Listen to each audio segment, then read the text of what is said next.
Մեծարգո պարոն վարչապետ, վերջերս հրապարակեցիք իրական Հայաստանի գաղափարախոսության նախագիծը, որտեղ շատ մանրամասն անդրադառնում եք Հայաստանի Հանրապետության քաղաքացու իրական կարիքներին, իրական խնդիրներին, երբեմն տեղ-տեղ նույնիսկ գուցե ավելի մանրամասն, քան դա սովորաբար ընդունված է գաղափարախոսական տեքստերում, փաստաթղթերում։ Դուք նաև բաց հրավեր եք արել քաղաքացիներին հանդիպման այդ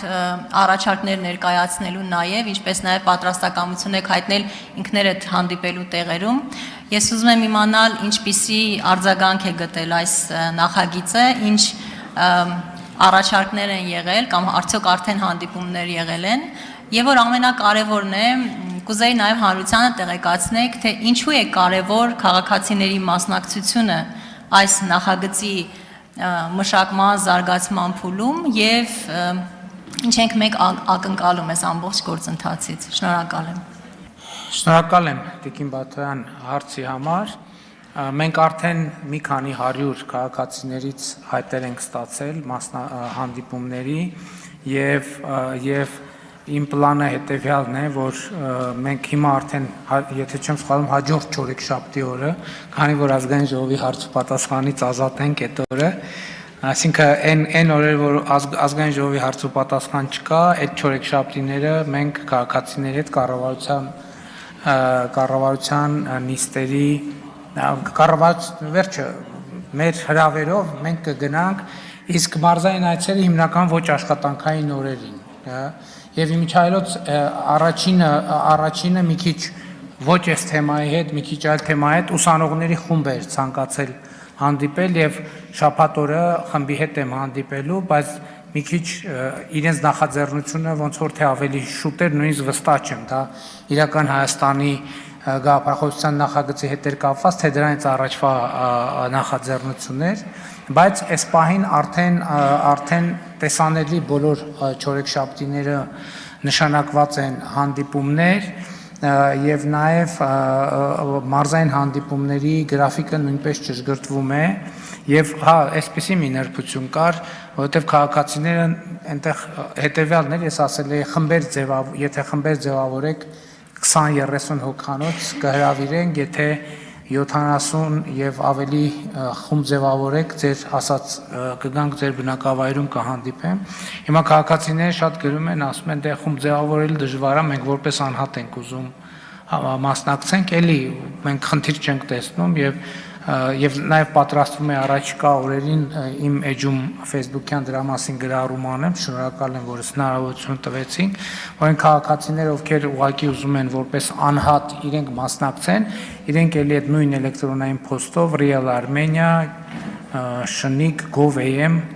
էլեկտրոնային հասցեով ուղարկեն իրենց անունները, այսինքն մենք հերթով ուղղակի իրանք անծանոթ միջավայրում կլինեն, խմբի գաղափարը դրանում են, չնայած խմբերից էլ արդեն ունենք որոշակի հայտեր, ես այսօր առավոտ եմ հետաքրքրվել եւ գիտեմ, որ առաջիկա մի քանի չորեքշաբթի օրերի համար արդեն հանդիպում նշանակված է, առաջիկա շաբաթ օրվա համար էլ է հանդիպում նշանակված, մյուս շաբաթ օրվա հետ մյուս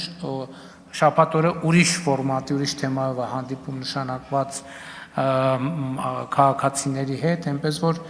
շատ ինտենսիվ է լինելու առաջիկայում այդ շփումները եւ իհարկե եւ պլանը նաեւ այն է, որ եւ կառավարության գործունեության գծով եւ կուսակցության գործունեության գծով եւ իրական Հայաստանի գաղափարախոսության գծով մարզային այցերը փորձենք համադրել, որպեսզի ճանապարհների վրա հնարավորինս քիչ ժամանակ ծախսենք։ Արձագանք Տիկին Բաթոյան։ Եվ պարոն վարչապետ կխնդրեմ բովանդակային մասին անդրադառնալ, թե ինչու է կարևոր քաղաքացիների մասնակցությունը այս փաստաթղթի ձևավորման գործընթացին եւ մենք ինչ ենք ակնկալում եւ հատկապես որքանով է դա առնչվելու մեր կուսակցության հետագա ծրագրերի առաջիկա ընտրությունների հետ նաեւ։ Շնորհակալ եմ Տիկին Բաթոյան, չափազանց կարևոր հարց է, ինչ իմաստով է կարևոր։ Գիտեք, շատ կարևոր է, որ մենք բոլորս եւ Հայաստանի Հանրապետության քաղաքացիները ցանկացած պահի իրենք իմանան ի վերջո մենք ինչ նախագիծ ենք իրականացնում։ Ես նախկինում էլ Հայաստանի հետ կապված, երբ որ տարբեր վերլուծություններ եմ արել եւ վարչապետ եղած ժամանակ, եւ պատգամավոր եղած ժամանակ, եւ լրագրող եղած ժամանակ, ես մի այսպիսի առանձնահատկություն եմ միշտ բարձրացրել, ասել եմ, տեսեք, 1991 թվականին մենք անկախություն հռչակեցինք, բայց այդքան էլ հստակ չէր, լավ ապագայում նախագիծը որն է, որը մենք իրականացնում ենք։ Ինքը ասել, որ նախագծի էլեմենտներ չկային, ճիշտ չի, բայց ամբողջական նախագիծ չունեինք մենք։ Մենք օրինակ 1991 թվականին չենք ձևակերպել 2020 թվականին, 2018 թվականին, 2015 թվականին Հայաստանը ինչ պետք է արնի, ինչ պետք է ներկայացնի, այսինքն մեր առաջադրած խնդիրը որն է։ Այս համատեքստում է, որ ձևավորվեց Հայաստանի մինչև 2050 թվականի վերափոխման ռազմավարությունը, բայց հետագա իրադարձությունները նաև մեզ ցույց տվեցին, որ շատ կարևոր է, որ քաղաքացին լինի պայմանավորվածություն ապագայի նախագծի շուրջ, որը նաև այսօրվա նախագիծն է, շատ կարևոր է, որտեղ էլ կա, որ մենք ասում ենք, հա դե ապագայի նախագիծն է, լավ դե մի 20 տարի կսպասենք, այն վերջին 10 տարում ցանկացած ապագայի նախագիծ ինքը իմաստ ունի, եթե ինքը այսօրվա նախագիծն է։ Ապագան ոչ թե հեռու մի բան է, նպատակակետ է, ապագան շարունակականության երաշխիքն է, բայց ինքը այսօր պետք է սկսի։ Եվ այդ առումով եւ շատ կարեւոր է, որ ի վերջո պետությունը եւ պետությունում հաստատված իրավակարգը ցանկացած քաղաքացի ինքը ընկալի որպես իր եւ ուրիշների ձեռք բերված պայմանավորվածության արդյունք։ Ես օրինակ շատ եմ մտածում, բաներ կա, որ այս դահլիճում եւ քննարկում ենք եւ այս դահլիճից դուրս դահլիճից դուրս ես շատ հարցեր կան, որ